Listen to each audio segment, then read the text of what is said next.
हमारे साथ आज टक्कर में दो दिग्गज मौजूद हैं, उन दोनों का स्वागत है। दोनों राज्यसभा के सांसद हैं, दोनों देश के जाने माने वकील हैं। बीजेपी से डॉक्टर सुब्रमण्यम स्वामी हैं और कांग्रेस पार्टी से अभिषेक मनु सिंघवी है। आप दोनों का अभिनंदन है टक्कर के इस स्पेशल एपिसोड में।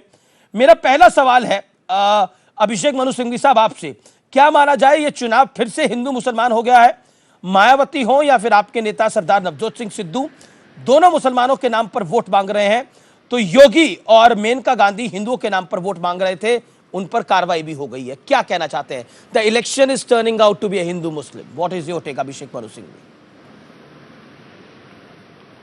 देखिए, जहां बीजेपी होगी तो सांप्रदायिकता, विभाजन, वैमनस्य का एक फॉर्मूला होगा। जिन वक्तव्यों की आप बात कर रहे हैं, खासतौर से नवजोत सिंह सिद्धू, मैं समझता हूं तुलनात्मक रूप से पिछले एक हफ्ते में जो आपने पूरी तरह से ओतप्रोत वैमनस्य और सांप्रदायिकता से वक्तव्य सुने हैं, प्रधानमंत्री से, मिस्टर बिश से, मिस्टर अमित शाह से, उनकी तुलना में कुछ भी नहीं है। मैं तो बहुत माइल्ड मानता हूं, और अगर संदर्भ में देखा जाए तो कुछ ऐसा नहीं कहा है आपत्तिजनक उन्होंने।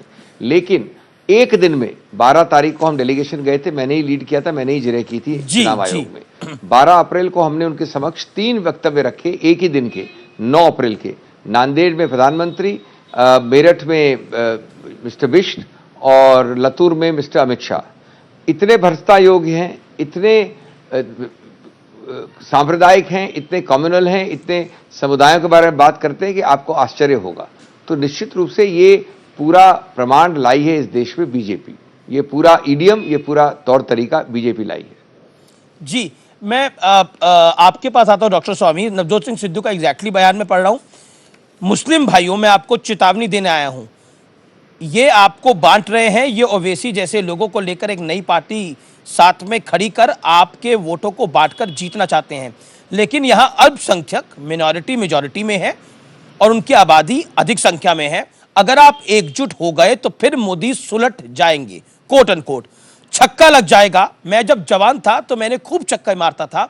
ऐसा छक्का मारो कि मोदी को यहां बाउंड्री से पार होना पड़े। रेडियो पाकिस्तान ने ट्वीट करा है, Indian politician Congress leader urges Muslims to rout Narendra Modi.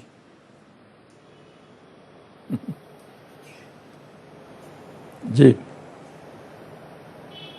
Your reaction doctor Swami? देखिए, मैं ये समझता हूँ कि हमारे देश में हिंदू मुस्लिम बांटने की बात भी चलती है, जातों में बांटने की भी बात चलती है, ब्राह्मण और क्षत्रिय वर्णा के आधार पर भी बांटने की बात चलती है।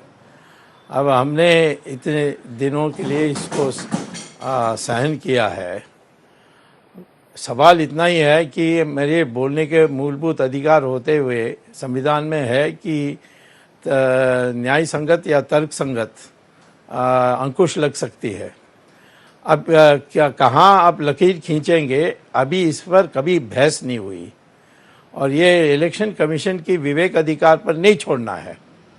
इसके लिए मैं समझता हूँ सारी पार्टीज को बैठ करके और मंथन करके एक सीमा करनी चाहिए। भाई, ये कह सकते हो महिलाओं के अंडरवेयर के बारे में बात नहीं कर सकते हो, परंतु हिंदू मुस्लिम के बारे बांटने की बात नहीं कर सकते हो, परंतु जात को, वर्ण को बांटने के लिए बात कर सकते हो। ऐसा कुछ नियम बनना पड़ेगा। आज तो पूरा जंगल है, और जो अधिकार 324 धारा आर्टिकल में कॉन्स्टिट्यूशन में पावर है इलेक्शन कमीशन, उसमें कोई अंकुश ही नहीं है, वो जो चाहे कर सकते हैं। अब उसका क्रियान्वित कैसे करोगे? लेकिन आपने कह दिया बोल नहीं सकते हो, डॉक्टर सिंह क्या भी कह रहे हैं कि वीडियो नहीं बांट सकते हो? बीजेपी से नरेंद्र मोदी और अमित शाह ये ज्यादा करते हैं, अभी डॉक्टर सिंघवी ने आरोप लगाया। 15 सेकंड में इसका भी जवाब दीजिए। वो तो उनकी राय है ना, उनको उनकी राय है। पर योगी पे भी बैन लगा है 72 घंटे का। कांग्रेस होते हुए मैं संदेश पर नहीं लगा है इनके मेनका पर अभी नोटिस भी जारी है। मैं ये नहीं कहता हूं कि किस पर, मैंने अभी ये कहा भी नहीं था कि कांग्रेस सबसे ज़्यादा कर रहे हैं। मैंने इतना ही कहा कि हम वहाँ 1975-77 की जो 2 साल की पीरियड थी उसमें वापस नहीं जाने चाहते हैं कि एक ब्लैंकेट रूल कर दें कि नहीं, ये नहीं बोल सकते हो। इस पर हमें एक आचार संहिता Okay, तैयार Dr. करनी Singhvi wants to पड़ेगी, comment. He is एक raising his नियम hand. Okay, बनाने Dr. पड़ेंगे। Singhvi, make your point. Debate, Dr. Singhvi.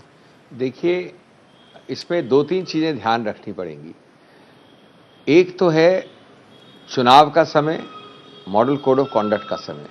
इतने बड़े देश में, इतनी विविधता वाले देश में आपका लगभग 60 दिन का जो चुनाव का कैंपेन है, या 3 महीने की आचार संहिता है, या 2.5 महीने की आचार संहिता है, आप इस जंगल में, इस केओस में, इस पूरे जो हल्ला शोरगुल होता है उस पर कैसे समतल जमीन मेंटेन करेंगे? अगर चुनाव आयोग के पास ये हर अधिकार क्षेत्र नहीं होगा कि वो आपको सीमा में बांध दे, तो यहां तो जंगल राज हो जाएगा। ये बात सही है। इसीलिए 3 जजमेंट थे उच्चतम न्यायालय के, जो 324 में है। उच्चतम न्यायालय ने इन प्रावधानों का अनुमोदन किया है, इंटरप्रेट किया है और कहा है कि जानबूझकर हम नहीं कहना चाहते कि इसकी परिधि क्या है। जो स्पेसिफिसिटी, जो स्पष्टता है, वो पूरी तरह से नहीं आनी चाहिए, वो केस बाय केस उभरेगी। किस प्रकार की संभावना उपस्थित होती है किसी एक अमुक केस में, वो हम पहले से नहीं पूर्वविदित कर सकते। इसलिए ये आवश्यक है कि ये अधिकार क्षेत्र दिया जाए चुनाव आयोग को, और वो चुनाव आयोग निर्णय तभी करेगा। वो कार्रवाई भी कर रहा है। लेकिन देखिए, मायावती पर कार्रवाई हुई, मुसलमान एक मुश्त आए, गठबंधन के साथ समाजवादी पार्टी और बीएसपी के साथ आए और बीजेपी को पूरे उत्तर प्रदेश के अंदर आए, हराए। नवजोत सिंह सिद्धू कहते हैं कि मुसलमान एक साथ आए, छक्का लगाए और बाउंड्री के पार मोदी को पहुंचाएं। अब आप बताइए ना, तो चुनाव आयोग क्या करेगा? अरे भाई, तो क्या प्रॉब्लम है? नहीं, क्या प्रॉब्लम है? अगर एक मर्डर होता है तो इसका मतलब दूसरा मर्डर नहीं होगा।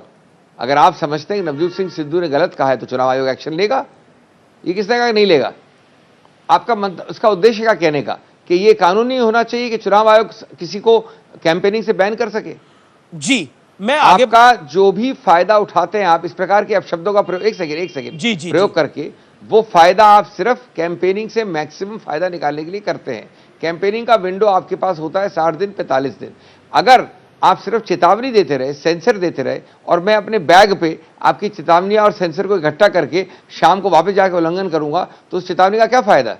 इसलिए आपके आदेश को प्रभावशाली बनाने के लिए, doctor Singhvi, the point is बनाने के लिए दिस, ये हु किया वांट्स टू गया है पोलराइज? कि आप इसका फायदा नहीं उठा सकते। Doctor Swami, the point is this, who wants to polarize? Yogi wants Yes. to polarize, Narendra Damodar Das Modi wants to polarize, चुनाव आयोग Sidhu निर्णय wants to करेगा, polarize, चुनाव आयोग निर्णय Mayawati करेगा। wants to polarize, इसलिए तो who बना है wants to चुनाव आयोग। polarize?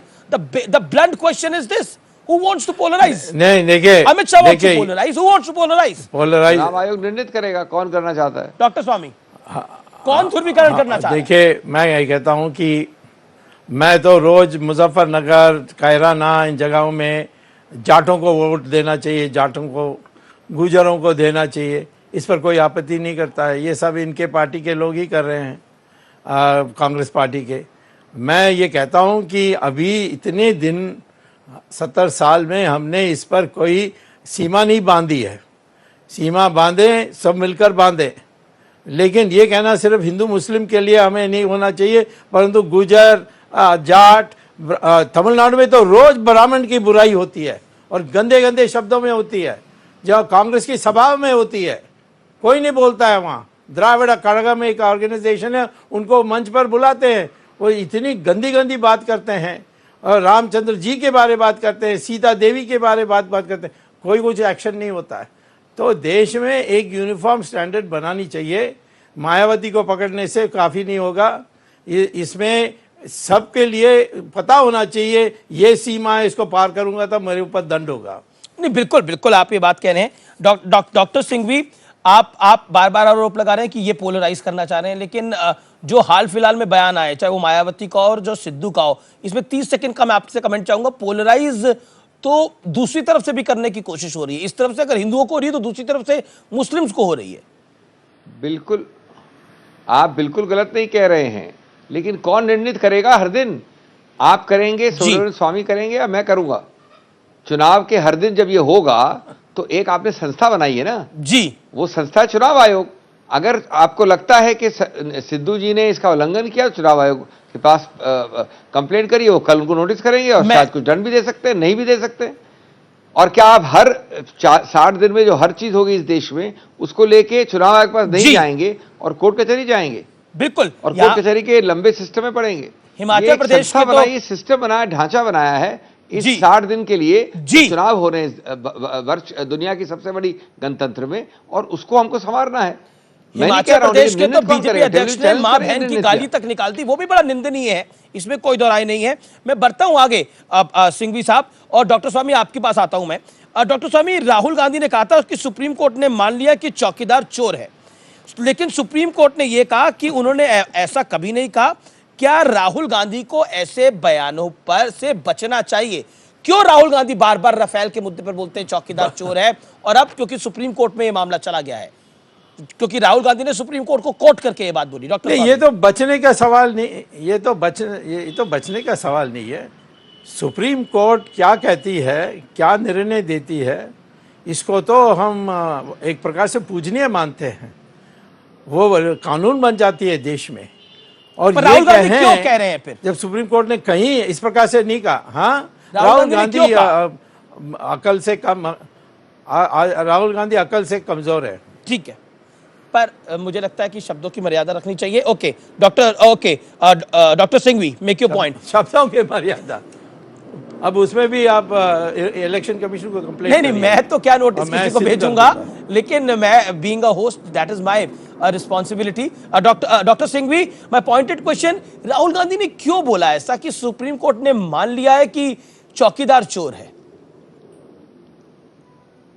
देखिए, ये मामला 23 तारीख को आ रहा है। इस वक्त चैनल्स पे हर आदमी जज बन रहा है सब जुडिस मैटर में। मैं आपको एक आश्वासन दिलाना चाहता हूं कि राहुल गांधी एक संतुलित, प्रभावशाली और व्यापक रिप्लाई दे रहे। मैं उस रिप्लाई को देख रहा हूं, और वो रिप्लाई जब होगा, जवाब उच्चतम न्यायालय के समक्ष, और उसके बाद बहस होगी 23 को, तो सब आपको मालूम पड़ेगा। मैं इतना ही कह सकता हूं कि राहुल गांधी ने एक तरफ पॉलिटिकल स्लोगन, देखिए शब्दों में तो कोई डिस्प्यूट नहीं, शब्दों में क्या कहा आपकी टेबल पे है, सब जगह है चैनल्स में, लेकिन उनके इंटरप्रिटेशन में डिस्प्यूट है। हमारा मानना है कि विवादित किया गया है क्योंकि विकृत किया गया उसका मतलब, अभिप्राय। क्या आप समझते हैं कि राहुल गांधी कभी ये कह सकते हैं कि अपने न्यायिक ऑर्डर में कोर्ट एक पॉलिटिकल जुमला कहेगी? चौकीदार चोर है पिछले 1 साल से पॉलिटिकल जुमला है। उन्होंने पॉलिटिकल जुमले की बात एक तरफ की, और उसी वक्त आधे घंटे पहले जब वो अमेठी में थे और कोर्ट ऑर्डर नहीं पड़ा था, तब कोर्ट ऑर्डर आया था, उसका जिक्र किया। वो दोनों जुड़ गए इस प्रकार से कि लगता है कि वो पॉलिटिकल जुमले को कह रहे हैं, एट्रीब्यूट कर रहे हैं उच्चतम न्यायालय की तरफ। तो इसको हम स्पष्ट करेंगे, बताएंगे। आप कह रहे हैं इनोसेंस में बोल गए राहुल गांधी? कोई दुनिया में समझ कह सकता है कि नहीं, कोई समझ सकता है, कोई कह सकता है कि सुप्रीम कोर्ट ने चौकीदार चोर है जुमला अडॉप्ट किया है? तो हो ही नहीं सकता। डॉक्टर स्वामी, नहीं, मैं एक चीज कहता हूं कि राहुल गांधी ने यह भी कहा था कि आरएसएस ने महात्मा गांधी की हत्या की और उसके बाद माफी मांगना पड़ा। और भी ऐसी चीजें हैं जहां उनको कटाक्ष हुई है। तो इन सिंघवी इतने पढ़े लिखे आदमी हैं, वकील हैं, उनको थोड़ा ट्यूटोरियल देना चाहिए कि भाई ऐसा बोलना चाहिए, ऐसा नहीं बोलना चाहिए।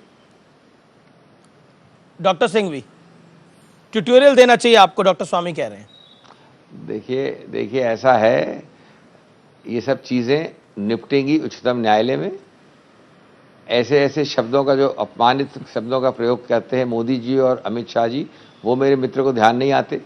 ट्यूटोरियल वहाँ मिलना चाहिए किस प्रकार के अपशब्दों का प्रयोग किया जाता है।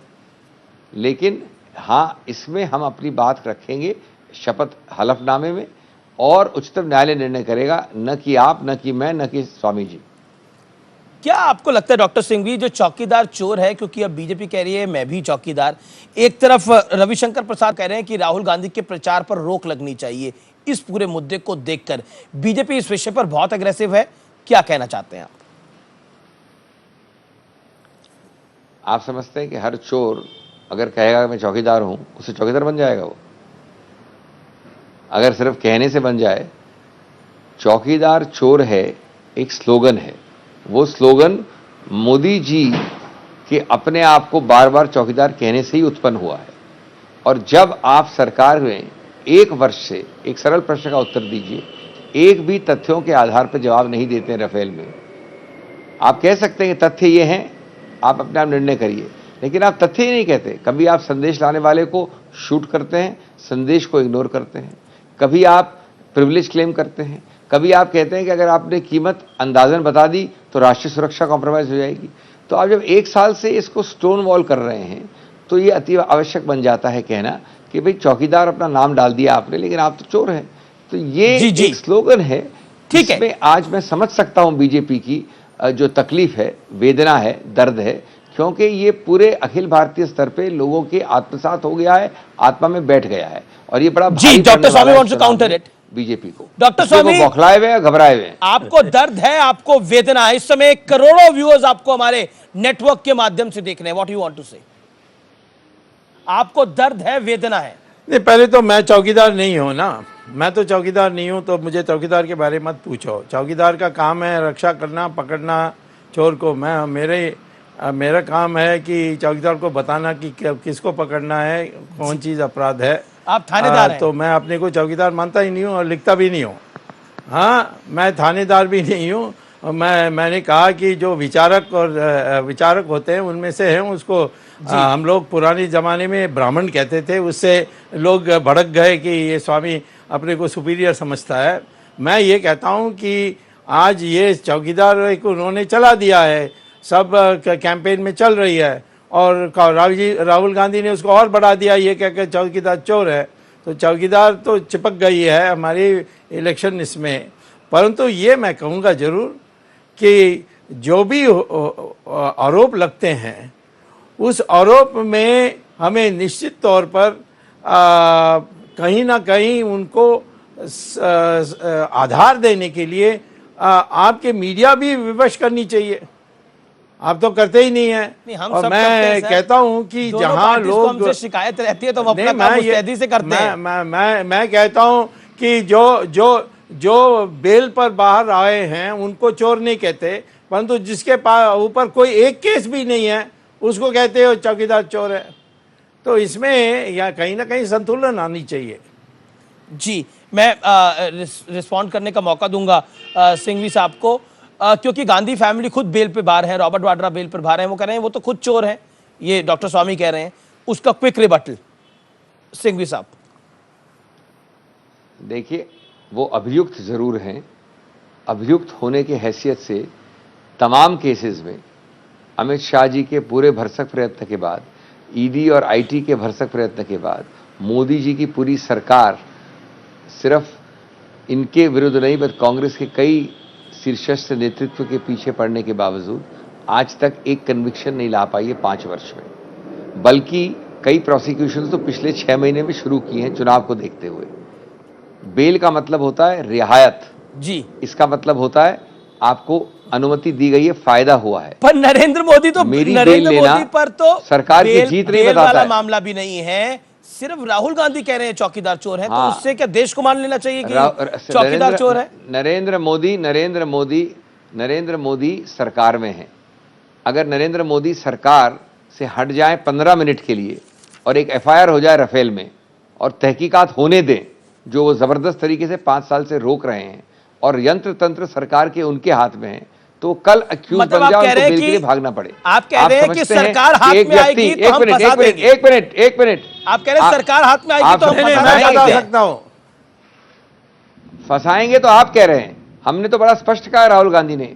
सरकार आने के चंद दिनों में एफआईआर होगी, कॉर्पोरेट्स के विरुद्ध होगी, इनके विरुद्ध होगी, सिंघवी और उस पर जानते हैं- तहकीकात होगी, और तहकीकात के बाद चार्जशीट के आधार पर नहीं। एक्शन लिया जाएगा।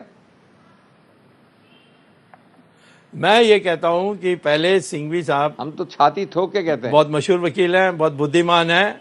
हाँ, बहुत बुद्धिमान है। मैं उनको जरूर उनको मानता हूं कि वो कानून जानते हैं, परंतु यहाँ इस चैनल में वो जानबूझकर जो बातें बोलनी चाहिए नहीं बोल रहे हैं। उदाहरण, वो कहते हैं कि सरकार से हट जाओ, हम केस लगा देंगे। मैं तो कहता हूं आज आप पटियाला हाउस कोर्ट में जाकर, मैंने जैसे नेशनल हेराल्ड में प्राइवेट कंप्लेंट डाली, आप भी प्राइवेट कंप्लेंट डालिए। कौन रोक रहा है आपको? आपके पास सबूत नहीं है, इसीलिए आप नहीं जा रहे हैं। और हर बार आप कहते हो कि अमित शाह ऐसे हैं, मोदी ऐसे हैं। मैं आज मोदी की बात कर रहा हूं क्योंकि आपने उसको कहा चौकीदार चोर है। एक भी एफआईआर बता दीजिए उसके नाम पर है। आपने बहुत प्रयास किया जब आपकी सरकार थी, एक भी आप कुछ सिद्ध नहीं कर सके, और आज अपनी हार मानने की जगह में सिर्फ प्रोपेगेंडा कर रहे हैं। ओके, विल दिस प्रोपेगेंडा मैं हेल्प? बताना चाहता हूं आपको मैं बताना चाहता हूं आपको कि अमित शाह और मोदी जी की बात कर रहे हैं, उनके विरुद्ध एफआईआर्स थी। वो लोग अपने प्रदेश से, उनमें से एक व्यक्ति को कई वर्षों के लिए बाहर रखा गया, वो अभियुक्त थे, केसेस चले। अब हम कुछ नहीं कर सकते जब आपकी सरकार बदली और 92 विटनेसेस होस्टाइल हो गए और उसके बाद एक्विटल्स लिए गए। हम तो कुछ नहीं अमित कर शाह केस सकते। में। अगर वो तो अमित शाह दसों केस। केसेस, बाबरी से लेके नॉन बाबरी केसेस इतने पड़े हैं, मर्डर मोदी केसेस मोदी का मुंबई एक में भी ट्रांसफर केस नहीं। हुए। मोदी का देखिए, कोई भी केस ऐसा नहीं है, केसेस की आप आप बात कर अमित रहे शाह की बात कर हैं, तो रहे वो लोग तो बेल पे नहीं, जेल जाके आए हैं। जेल जाके आए हैं और जेल के बाद बेल में हैं कई बार। ये अलग नरेंद्र बात मोदी है। एक दिन आज भी के जेल नहीं माहौल गया में है। कोई एफआईआर नहीं कर मैं सकता। थोड़ा एक भी दोबारा जेल। रफेल से दोबारा इलेक्शन की तरफ लेके रुख मोड़ता हूं, क्योंकि इलेक्शन में ये टॉपिक भी है। अब सुब्रमण्यम स्वामी, प्रियंका गांधी रॉबर्ट वाड्रा ने कहा 2-3 इंटरव्यूज में कि वाराणसी से प्रियंका वाड्रा चुनाव लड़ सकती है। ये अब इस समय ये अभी ओपन है, ये क्लोज नहीं है। क्या ये आपका सिरदर्द बढ़ाएगा? यानी क्योंकि प्रधानमंत्री मोदी भी वहां से हैं, प्रियंका गांधी वाड्रा वाराणसी से चुनाव लड़ सकती हैं। नहीं, सिरदर्द क्यों बढ़ाएगा? हमारे लिए तो और अच्छा होगा प्रचार करने में। और मैं ये आशा करता हूं कि उनके प्रचार में वड्रा भी आए। और बात है, ये सिंह भी कहते हैं बेल सिर्फ आपको छूट दी जाइए बाहर जाने के लिए। नहीं, बेल में आपने 50,000 रुपये डिपॉजिट किया कि मैं नहीं भाग जाऊंगा या भागूंगी। और दूसरा है कि श्योरिटी भी दिया है, प्रियंका श्योरिटी है।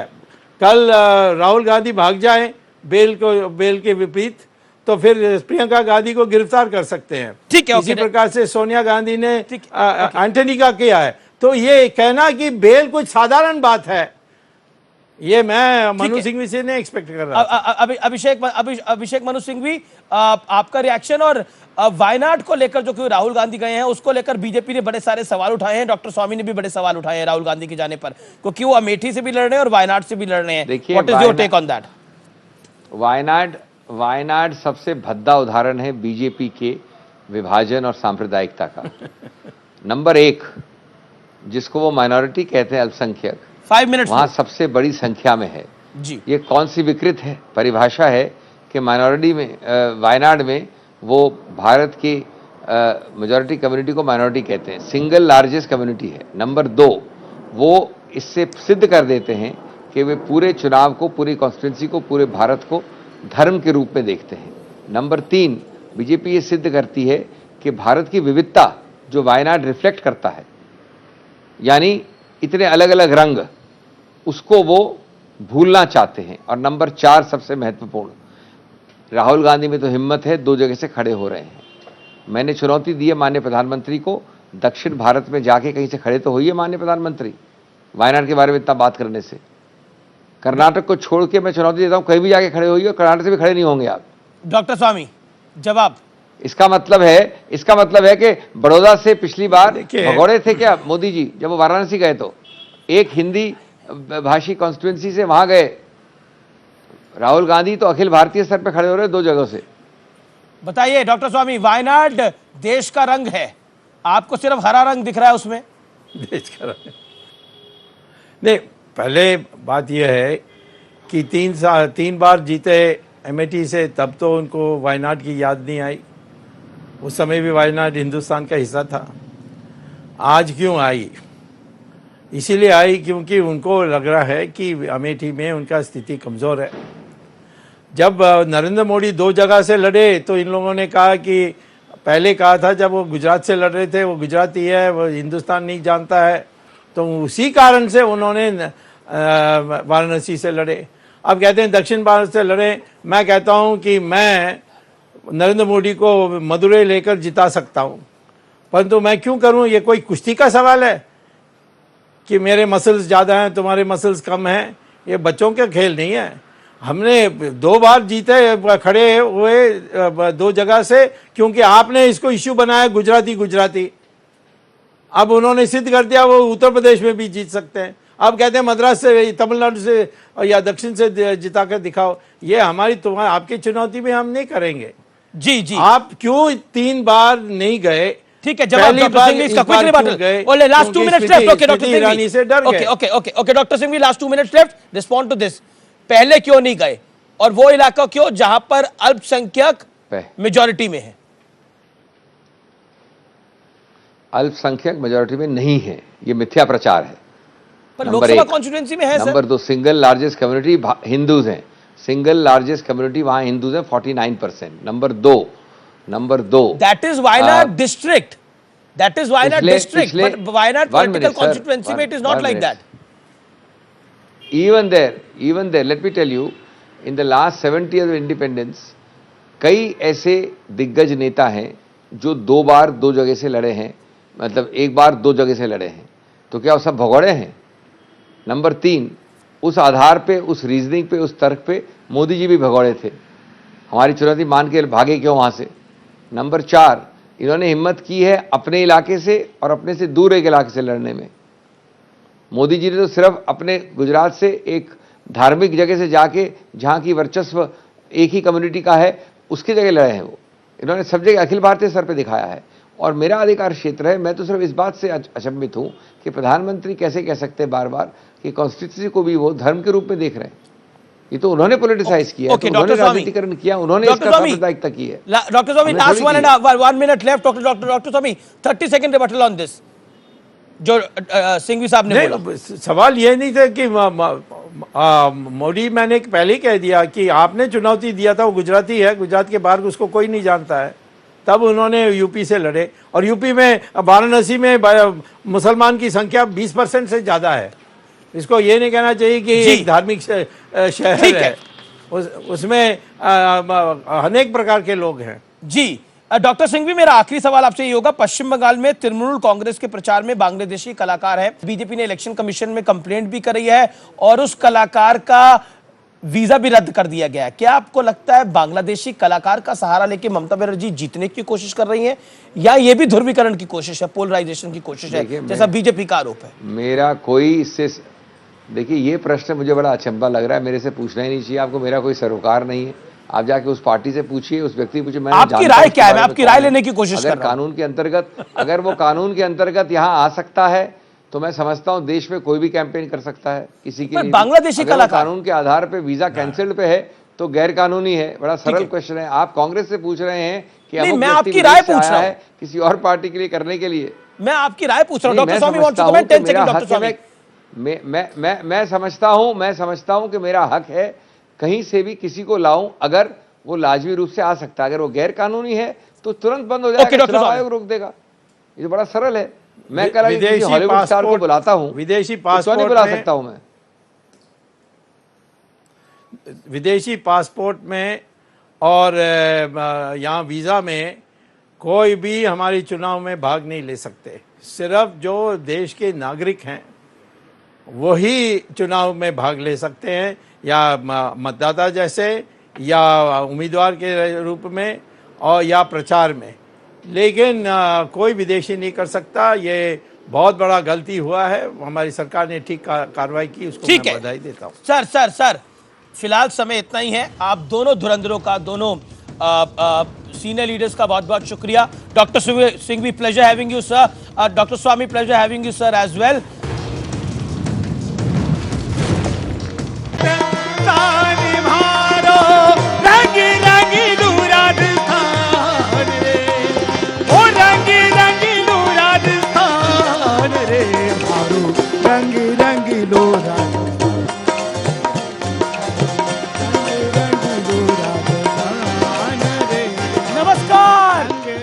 समझकर आप समझ ही गए होंगे, समंदर खान ने समा बांध दिया है जयपुर के एल्बर्ट हॉल के सामने कि ये सबसे बड़ा दंगल है और उस सबसे बड़े दंगल में आज है जयपुर एडिशन का दिन। यानी आज आर पार की टक्कर होगी राजस्थान के जयपुर से।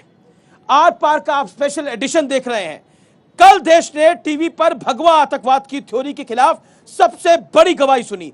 साध्वी प्रज्ञा ठाकुर ने कल जो कुछ बताया उसे सुनकर किसी की भी रूह कांप जाए, लेकिन उनके एक बयान ने विवाद भी खड़ा कर दिया जिस पर राहुल गांधी ने जोरदार हमला किया है। बीजेपी ने साध्वी को उस व्यक्ति के सामने चुनाव में उतारा है जिसे वो अपना सबसे बड़ा गुनाहगार मानती है। बीजेपी की तरफ से आज दिल्ली में कुछ पोस्टर्स भी लगाए गए जिसमें लिखा था साध्वी प्रज्ञा अस्पताल में भर्ती थी और लिखा था अब न्याय होगा। यह तंज भी था, कटाक्ष भी था, हमला भी था राहुल गांधी की उस 72,000 की स्कीम पर जिसे राहुल गांधी 2019 के चुनाव का गेम चेंजर मान रहे हैं। राहुल गांधी कह रहे हैं कि गरीबी मिटाने का यह दावा जो है यह बीजेपी की सत्ता को हिला देगा, नरेंद्र मोदी को सत्ता से बाहर कर देगा। लेकिन आज इन्हीं तमाम मुद्दों पर मेरे साथ होगा जयपुर से न्याय बनाम अन्याय। किसने 60 साल तक न्याय किया, किसने 60 साल तक अन्याय किया, और जो बीजेपी कह रही है 60 साल बनाम 60 महीने, उसकी भी बात होगी। तो जनता जनार्दन के बीच से देश की सबसे दमदार, सबसे ताकतवर डिबेट आर पार होगी। सुधांशु त्रिवेदी, मोहन प्रकाश और करणी सेना के अध्यक्ष सूरजपाल अबू हमारे साथ मौजूद हैं। पहले रिपोर्ट और फिर आर पार का जबरदस्त एडिशन लाइव।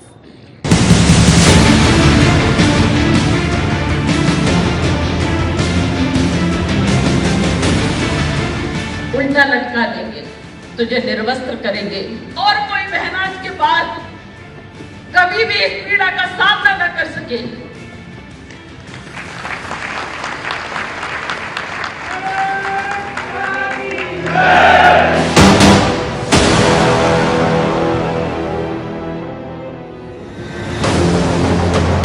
कांग्रेस को अंदाजा भी नहीं होगा कि बीच चुनाव में भारतीय जनता पार्टी उसके खिलाफ ब्रह्मास्त्र निकाल लेगी। दिग्विजय सिंह के खिलाफ चुनावी मैदान में कूद चुकी साध्वी प्रज्ञा ठाकुर ने कल अपनी यातना की दास्तान सुनाई और उसके बाद बीजेपी ने इस पोस्टर के जरिए कांग्रेस पर तगड़ा कटाक्ष करते हुए हमला बोल दिया।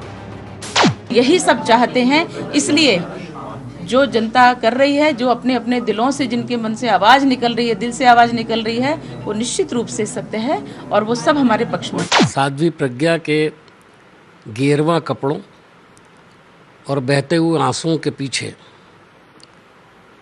वोट तलाश कर रही है। लोग बड़ी अच्छी तरह से जानते हैं वो एक एक्यूज्ड हैं। अभी उनको क्लीन चिट कभी नहीं मिली है, उनकी सिर्फ जमानत हुई है। पीएम मोदी भी कांग्रेस पर देश के साथ 60 साल तक अन्याय का इल्जाम लगा चुके हैं। पीएम ने कहा था देश के गरीबों के साथ, किसानों के साथ और सिखों के साथ कांग्रेस ने सिर्फ और सिर्फ अन्याय ही किया है। जाने अनजाने में उनके मुंह से निकल गया है कि उन्होंने 60 साल तक सरकार चलाते हुए अन्याय किया है। और जब ये न्याय की बात करते हैं तो 84 के सिखों के साथ जो जुल्म हुआ वो सिख भी अब न्याय मांग रहे हैं। समझौता एक्सप्रेस के झूठे केस में इतने सालों तक जो जेल में रहे वो न्याय मांग रहे हैं। आपने समझौता एक्सप्रेस के नाम पर हिंदू आतंकवाद कर करके हिंदुओं को आतंकवादियों के साथ जोड़ दिया। इस देश का हिंदू न्याय मांग रहा है कि आपने हमें आतंकवादी क्यों कहा।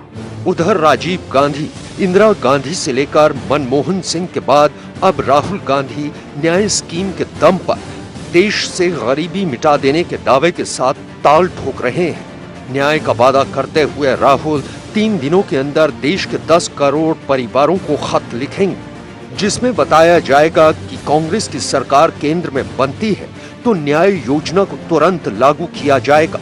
लेकिन आज बड़ा सवाल है कि क्या कांग्रेस सरकारों ने देश के अलग अलग तबके के साथ वाकई अन्याय किया है, जैसा कि बीजेपी आरोप लगा रही है। आज इसी पर होगी देश की सबसे बड़ी बहस।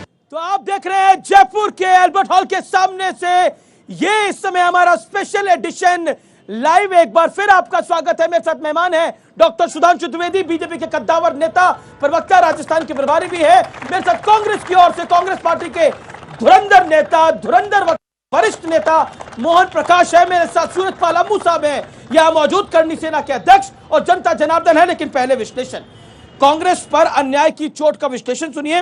बीजेपी ने कांग्रेस पर देश से चौतरफा अन्याय का आरोप लगाया। प्रधानमंत्री बोले 60 सालों तक इन्होंने अन्याय किया है। उसके बाद हिंदू आतंकवाद, सिख दंगों पर कांग्रेस की घेराबंदी बीजेपी लगातार कर रही है। दंगों और आतंक को धर्म से जोड़ने के मुद्दे पर लगातार बीजेपी की वार की कोशिश है। बीजेपी देश को कांग्रेस की नाकामियों को याद दिला रही है। राहुल के न्याय को मोदी कांग्रेस के 60 साल के अन्याय से जोड़ रहे हैं। 60 साल बनाम 60 महीने में देश ने किससे कितना अन्याय किया, उसकी हम बात करेंगे। मेरे साथ वक्ता मौजूद है, जनता मौजूद है, तो आप लोग तैयार हैं सवाल पूछने के लिए?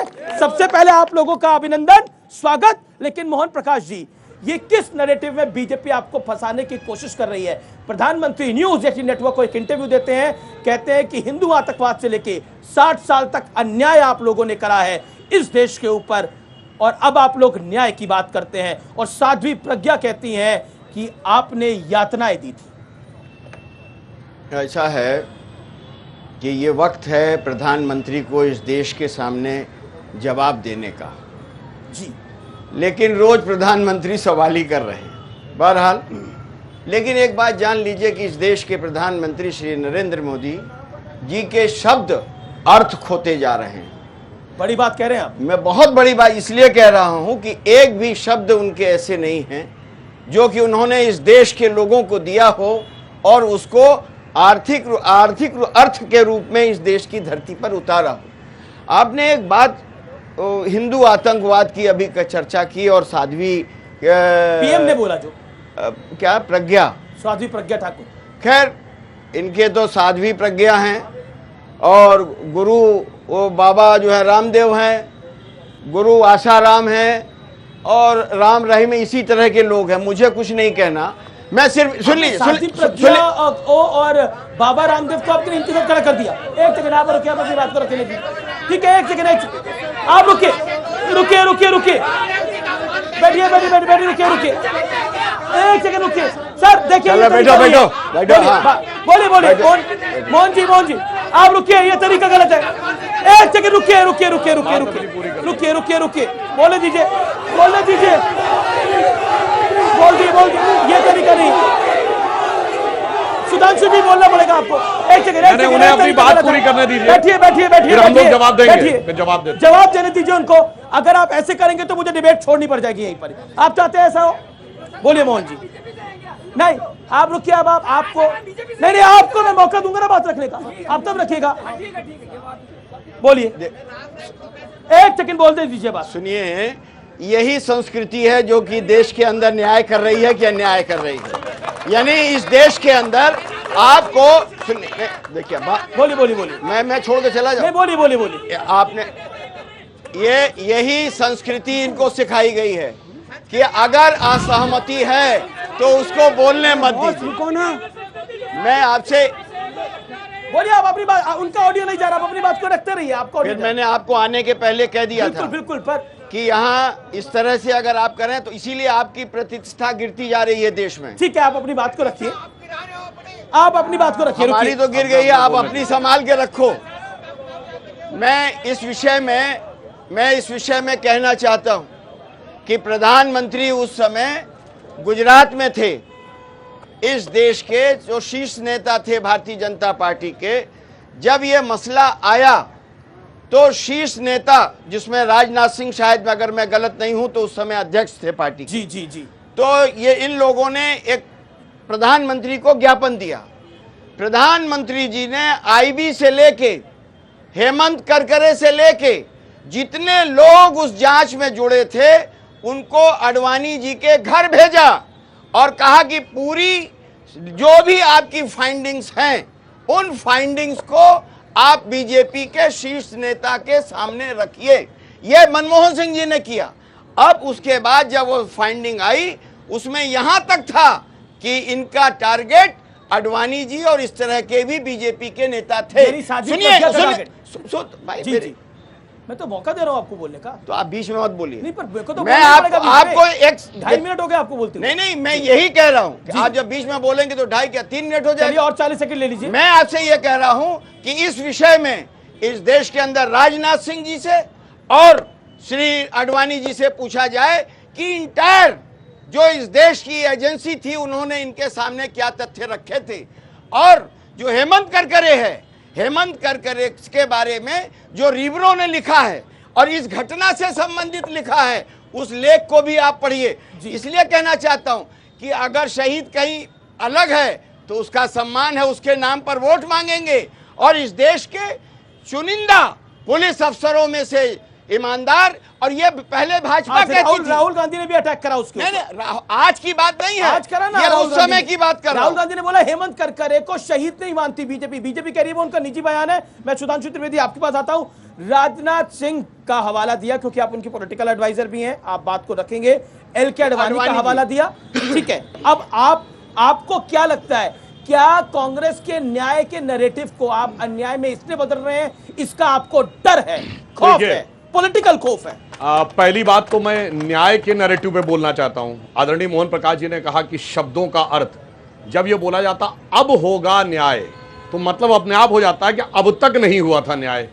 तो बैकग्राउंड तो पहले ही क्लियर हो गई। दूसरी बात कि साहब, प्लीज एक सेकंड, जो लोग चांदी का चम्मच मुंह में लेके पैदा हुए आप थे, शांति से बैठिए, जिनके आप शांति स्वर्गीय से बैठिए, पिताजी भारत के शांति पूर्व से बैठिए आप भी। प्रधानमंत्री स्वर्गीय राजीव गांधी के नाना नेहरू जी आज से 100 साल पहले जब लंदन की ऑक्सफोर्ड यूनिवर्सिटी में पढ़ते थे तो चारों गेटों पे एक गाड़ी खड़ी रहती थी कि बेटा जिस रास्ते से निकलना वहां पे एक गाड़ी खड़ी रहेगी। पर एक सवाल ये है, इतनी समृद्धि। पर साध्वी प्रज्ञा ने हेमंत करकरे के बारे में क्यों बोला? स्वर्गीय हेमंत अच्छा, करकरे उसका के भी बारे जवाब में दे देता हूं। क्यों बोला? बैठिए बैठिए, आप अपनी बात को रखिए, आप अपनी बात को रखिए। देखिए, जहां तक शहीद हेमंत करकरे की बात है, भारतीय जनता पार्टी का स्पष्ट रूप से मानना है कि हेमंत करकरे पाकिस्तान प्रशिक्षित आतंकवादियों से लड़ते हुए शहीद हुए थे और हम उनको और भारत के सुरक्षा बलों, पुलिस के सभी जवानों को समान रूप से शहीद मानते हैं। मगर मैं कहना चाहता हूं, शहीद हेमंत करकरे की शहादत का अपमान उस दिन हो गया था जिस दिन दिग्विजय सिंह ने कहा था कि मुंबई का हमला पाकिस्तान ने करवाया ही नहीं। ठीक है, मैं उन्होंने तो कहा कि आरएसएस ने करवाया, मोहन जी, और इतना ही नहीं, उन्होंने शहीद हेमंत करकरे पे ये भी लांछन लगा दिया था कि उन्होंने दिग्विजय सिंह से बात की आप भी बोलिए और आप भी यानी वो बोलिए। व्यक्ति जो दुनिया में नहीं है, उसको जवाब देने का मौका तक नहीं मिला। इस तरह बहस में आने के पहले मैंने आपसे कह दिया था बात को, लेकिन देखिए क्या हो रहा है। ये जनता बोले कि आप किसी की बात को सुन लेंगे नहीं। ठीक है ठीक है, आप बैठिए बैठिए बैठिए, आप अपनी बात को रखिए उधर। और आप ये जान लीजिए कि आपके स्टूडियो में नहीं खड़े हैं, स्टूडियो नहीं, हम तो बाहर ही खड़े हैं। बोलिए ना, आप अपनी बात को रखिए सर। ये हेमंत करकरे की पत्नी से पूछ लिया जाए कि ये सुधांशु जी जो कह रहे हैं या भाजपा जो कह रहे हैं, लेकिन उनकी पत्नी का क्या दर्द है, उनके बच्चों का क्या दर्द है, एक बार उनका लेके स्टेटमेंट और आप निकाल देंगे तो आपको मालूम पड़ जाएगा कि क्या भारतीय जनता पार्टी के लोगों ने उनके साथ किया है और क्या साध्वी प्रज्ञा के लोगों ने उनके साथ किया। मैं पूछना चाहता हूं पूरी विनम्रता से कि शहीद हेमंत करकरे पाकिस्तान प्रशिक्षित आतंकवादियों द्वारा मारे गए थे कि नहीं? आप स्वीकार करते हैं या नहीं? यदि हाँ, और आपकी सरकार भी यही मानती, तो करिए दिग्विजय सिंह पे कार्रवाई जो कहता पाकिस्तान वालों ने काम नहीं किया। आप सुनिए, मतलब वो तो कहते 26/11 पाकिस्तानियों ने किया नहीं, हाफिज सईद से कोई लेना आपसे कह रहा नहीं। हूं, और ये बयान नहीं है, ये किताब लिखी हुई है। अरे 26 अरे वो आप किताब पढ़ते रहिए, लेकिन उनकी पत्नी से पूछिए, उनकी पत्नी से पूछिए कि क्या हुआ था उनके साथ और कैसे दोगलापन किया था भारतीय जनता पार्टी के लोगों ने। आपने कहा क्या बात करेंगे आप? उनकी पत्नी से पूछिए, वहाँ के पुलिस विभाग के लोगों से कहना चाहता हूँ, आपकी सरकार ने कहाँ कार्रवाई की? इंस्पेक्टर मोहन चंद शर्मा यूपीए सरकार में पुलिस के अधिकारी थे जो बटाला हाउस एनकाउंटर में शहीद हुए, उनके लिए सोनिया गांधी की आंख में आंसू नहीं आए, आंखों में आंसू आए बटाला हाउस एनकाउंटर के आरोपियों के लिए। कोई गया मोहन चंद शर्मा के घर कांग्रेसी नहीं गया, आजमगढ़ में जाके आतंकवाद के आरोपियों के घर में जाके सिजदा किया है उन्होंने। याकूब मेनन के नमाज़े जनाजा में गया, कोई डॉक्टर कलाम के नमाज़े जनाजा में नहीं गया। इसलिए मैं कहना चाहता हूँ, शहीदों को लगा के शहीद न बनो। ठीक है ठीक है, जी जी, लेकिन अब मैं 72, देखिए आपका जो पोस्टर था, आज जो पोस्टर दिल्ली में लगा, वो कांग्रेस की जो न्याय स्कीम है उसकी काट के लिए लगा। उसमें साध्वी प्रज्ञा को आपने उनकी हॉस्पिटल में तस्वीर को डाला। क्या आप न्याय से घबराए हुए हैं? ये एक सवाल वाजिब बनता है, इसका जवाब क्या है? न्याय का उत्तर पूरा कर दूं। 30 सेकंड। देखिए, मोहन जो प्रकाश लोग न्याय पर। सोना और चांदी का चम्मच लेके पैदा हुए थे 100 साल पहले, जिनके पिताजी के नाना जी के पास लंदन में 4-4 गाड़ियां थीं, देश का सबसे शक्तिशाली परिवार, देश का सबसे समृद्धशाली परिवार, आज 650 करोड़ का इनकम टैक्स का नोटिस, उन्हें अब गरीबी याद आ रही है। जो प्रधानमंत्री जी ने कहा जो खाता नहीं खुलवा पाए, कहते खाते में पैसा लगा देंगे, यानी खंबा खड़ा नहीं कर पाए, कहते पावर हाउस चला देंगे। ठीक है। और सरकार आपकी पार्टी की 30 सेकंड हो गए नहीं, सर। आपके परिवार की थी, जिसके लिए मुझे हिंदी क्षेत्र की एक कहावत याद आती है कि बाप न मारी मेड की और बिटवा तीरंदाज। ठीक है, सूर्यपाल अंबू, आप करणी सेना से हैं। करणी सेना का एक महत्व है इस देश के अंदर, खासतौर पर राजस्थान के अंदर। जब हम बात करते हैं हिंदू आतंकवाद की, जब हम बात करते हैं न्याय की, तो क्या आपको लगता है कि देश के चुनाव का नैरेटिव, वो चुनाव जिसको पूरी दुनिया देखती है, उसका नैरेटिव कहां जा रहा है? आपका विषय था न्याय और अन्याय जी, मैं 2 मिनट लूंगा क्योंकि सबसे आखिर में बोलो और मेरे मित्र जोश में बताना, जोश आना चाहिए, इतना नहीं। पहला अन्याय देश के साथ 1947 के अंदर देश का बंटवारा किया, पहला अन्याय। दूसरा अन्याय, कश्मीर को 2 संविधान 2 विधान 2 झंडे दिए। तो इन्होंने भी कुछ नहीं किया तीसरा, ना उसमें? सुनिएगा, इन्होंने भी कुछ नहीं किया ना?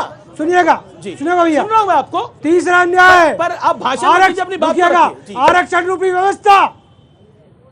चौथा अन्याय, अगर हर व्यक्ति का, हर नागरिक का जो अधिकार है उससे वंचित करने वाले कौन लोग थे? शहीद भगत सिंह, राजगुरु और सुभाष चंद्र बोस जैसे लोगों की वकालत करने की बजाय इन लोगों ने अपने घर भर लिए। क्या देश आजाद है? क्या देश गुलाम आदमी नहीं है? क्या किसने देश को आजाद किया है? इन लोगों ने। क्या जिस गाय को हम माता कहते हैं उसको सरेआम काटा जाता है, जिसको हम भारत को माता कहते हैं? क्या मतलब है? सवाल पूछा, आप सवाल मैंने पूछा, उसका जवाब दीजिए। एक सेकेंड, सवाल पूछा, उसका जवाब दीजिए। बोलिएगा। क्या एक तरफ से न्याय की बात हो रही है, दूसरी तरफ से अन्याय की बात हो रही है, हिंदू आतंकवाद की बात हो रही है? क्या कहना चाहते हैं आप? क्या हिंदू आतंकवाद जब असीम आनंद बरी हो गए तो वो हिंदू आतंकवादी था क्या? जब प्रज्ञा ठाकुर के अंदर उसको जेल में करंट लगाए गए, उसको जिस प्रकार की प्रताड़ना दी गई, क्या वो आतंकवादी थी क्या? ठीक मैं है। कहता हूँ आतंकवाद का बीज बोने वाले ये लोग हैं। आपने धारा 370 की बात करी, बीजेपी के लिए कहा जाता है, बीजेपी के लिए कहा जाता है ये 370 हटाने आए थे, 370 हटानी पड़ेगी। हटाई तो नहीं ना? अगर नहीं हटाई तो इनको भुगतना पड़ेगा। ठीक है। 370 हटेगी, इनका संविधान के अंदर है। ठीक है, 35 भी हटेगी और 370 भी हटेगी। ठीक है। हटेगी। मैं अब रुक करता हूँ मोहन जी का। मोहन जी, हम जयपुर की धरती पे खड़े हैं और जयपुर की वही धरती है जहां पर सुशील कुमार शिंदे बोले थे भगवा आतंकवाद के बारे में। क्या आपको लगता है उस बयान ने कांग्रेस को बहुत नुकसान पहुंचाया? और अब क्योंकि साध्वी प्रज्ञा को बीजेपी ले आई है और साध्वी प्रज्ञा अपनी आप बीती बता रही है कि उनके साथ जिस तरह की यातनाएं हुई, जिस तरह से मारा गया, रात रात तक मारा गया और उनको निर्वस्त करने की धमकी भी दी गई, क्या आपको लगता है कि कहीं ना कहीं बीजेपी इसको बड़ा एजेंडा बना रही है? इसी जयपुर की धरती पर सुशील कुमार शिंदे बोले थे कांग्रेस के अधिवेशन में, आपको ध्यान होगा। सुनिए, आपका एजेंडा है, ये देश का एजेंडा नहीं है। ये चुनाव देश के एजेंडे पर हो रहा है। और सुनिए, ये इस पर एक बार नहीं अनेकों बार सफाई आ गई है। आपको बात करनी है इस देश में कि नोटबंदी, रोजगार बंदी, जीएसटी, किस तरह से इस देश की अर्थव्यवस्था समाप्त हुई है, किस तरीके से आज हमारी सुरक्षा खतरे में पड़ी है। 40 पुलवामा के हमारे जवान की शहीद की बात ये करते हैं, लेकिन किसकी नाकामी थी? कोई तो जांच करेगा इसकी। बिल्कुल, आपने बोला। सुनिए, प्रधानमंत्री जी से मैं कहना चाहता हूं कि जब आप मुख्यमंत्री थे तो जब आप खतरे में आते थे तो मियां मुशर्रफ कहते थे। आज कोई बता दीजिए देश के प्रधानमंत्री ने अपने शपथ ग्रहण में पाकिस्तान के प्रधानमंत्री को बुलाया हो? अरे वाह रे मोदी वाह, बिना बुलाए बिना बताए तुम चले जा रहे हो। ठीक है, आपने लंबा बोला। और आज पाकिस्तान के नाम पर इस देश में वोट मांग रहे हो। ओके, सुधांशु त्रिवेदी। देखिए, एक वक्त ये सिर्फ एक पंक्ति पाकिस्तान पे कहूंगा, भैया किस पार्टी ने बाकायदा अपने सर्वोच्च समिति में एआईसीसी सेशन में प्रस्ताव पारित करके पाकिस्तान बनवाया था? वो लोग आज आकर ये बात करते हैं और हम दुनिया के इकलौते देश रहे 60-65 साल में, बीच में अटल जी का दौर छोड़ दें, दुनिया में हमेशा ताकतवर सताता है कमजोर को, और हम कहते थे हम बड़े और ताकतवर मुल्क हैं, ये छोटा और कमजोर है मगर हमको सता रहा है। इसलिए अब वो हालात बदला है। आप अपने 5 साल के काम अब अपने 5 साल के कामकाज की बात करते हैं। बिल्कुल सही बात इन्होंने कही। देखिए ये जो अब मैं अपनी बात बोल लूं, मोहन जी अपनी बात बोल लूं। देखिए इन्होंने हमारे खिलाफ कहा 5 साल बड़ा गड़बड़ हुआ। चलिए आपका विचार, आपको मुबारक, और इसलिए आप महागठबंधन बनाए। तो मैं पूछना चाहता हूं, कभी आपने सुना कि महागठबंधन ने कहा कि भाजपा से बेहतर शासन देने के लिए हमें वोट दो? कभी उसने कहा 15 लाख लाने के लिए हमें वोट दो? कभी कहा 2 करोड़ के लिए वोट दो? ना, उसने कहा सांप्रदायिक शक्तियों यानी हमसे बचाने के लिए सारे सेकुलर दल एक हो जाओ। तो पूछो भैया तुम्हारा मुद्दा क्या है? महागठबंधन का मुद्दा तो ये है ही नहीं विकास। रुकिए, नहीं, ठीक है, मैं ऑडियंस की बात कर रहा हूं। एक सवाल लूंगा, आप लोग जो खड़े पीछे, आपके पास आता हूं, आप क्या कहना चाहते हैं? सर, मोदी सरकार कुछ किया नहीं किया। हम बचपन में गांव जाते थे तो लेडीज लेटरिन करती थी रोड पर। मेरी वाइफ है, पूछ लीजिए, हम लोग गांव से जो बिलोंग्स करते हैं, शर्म आता था, मुड़ी झुक जाता था। आज हिंदू हो कि मुसलमान हो, सबके घर में शौचालय बना। लेडीज का इज्जत बचा। ठीक है, इज्जत घर।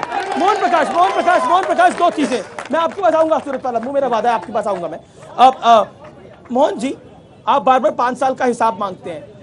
इज्जत घर, आपको की मुद्दों की बात करते हैं। इज्जत घर यानी टॉयलेट बड़ा इंपॉर्टेंट मुद्दा है इस चुनाव का भी। नरेंद्र मोदी ने बहुत सारे शौचालय बनाए। क्या आपको लगता नहीं है कि ये वाकई अच्छा काम है जो किसी सरकार ने किया? सुनिए, पब्लिक बोल रही है। नहीं, पब्लिक बोल। आपने राज ठाकरे का भाषण सुना था? राज ठाकरे का भाषण सुन लीजिए। उन्होंने दिया है दिखा के टीवी पर कि कितने सेकंड में कितने पैखाने बन गए। और सबसे बड़ी बात, ये सरकार ऐसी सरकार है, इसने पैखाने में भी पैसा खाने का काम किया है। जिसने गांव में जिसने पैसा नहीं दिया उसको पैखाना बनाने का पूरा पेमेंट नहीं हुआ है। जी। और क्वेश्चन मेरा पूछना है। ठीक है, पूछ लीजिए, सवाल साथ में। मोहन प्रकाश जी, आप बड़े सीनियर लीडर हैं। आप मुझे बताएं, अभी नागवा गांव सीकर के पास एक नई नवेली दुल्हन जिसके फेरे पड़े, वो अपने ससुराल जा रही थी, रास्ते में उसका अपहरण हो गया। ऐसी अनेकों अनेक कांड आपके राजस्थान की कांग्रेस की सरकार जब से आई है, बेटियां सरेआम उठाई जा रही है। क्यों उनकी जिंदगी? ठीक है, क्यों नहीं? ठीक है, आपने क्या कानून व्यवस्था है? मुस्तैदी से कार्रवाई भी होगी। ठीक है, मुस्तैदी से कार्रवाई भी होगी। अधिकारियों से उतने सरेआम दुल्हन को उठाया गया। ठीक है। सब खान साहब, मैं आपके पास आ रहा हूं क्योंकि पब्लिक में भी बड़ा जोश है, नेताओं में भी बड़ा जोश है। तो कुछ बजा दीजिए ऐसा कि जिसमें ये जोश थोड़ा और हो जाए और लोकतंत्र भी विजयी हो जाए। देवी माँ धन मंगल गुण गाऊं, करनी माँ में धन मंगल गुण गाऊं।